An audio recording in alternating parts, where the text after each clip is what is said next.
In conclusion, gentlemen, I would ask you to put yourselves in our position.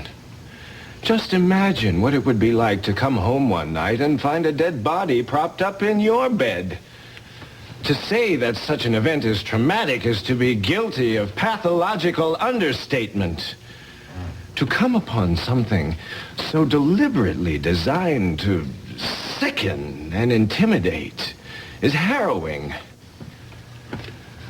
You wonder about who would do such a thing to you, and why.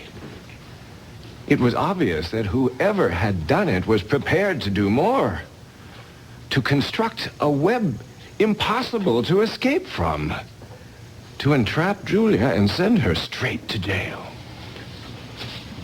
We were terrified. Wouldn't you be?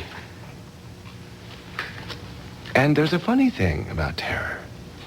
It affects your reasoning. It forces you to do things that in your right mind you would never even consider doing. And that, gentlemen, is our plea, if you will. Temporary insanity. I don't really see how profanity is an issue here. He said insanity, Winston. Insanity. Oh, well, that's a different story. A different story altogether. Let's see, where were we? Maybe it's time to give Mrs. Capwell the floor. Do you have anything to say? Well, as my husband indicated, we are not here to plead not guilty. We are indeed very guilty. Not just of letting fear undermine us, but of arrogance. We tried to fix something all by ourselves, which at the very least required an army of professionals. Sir.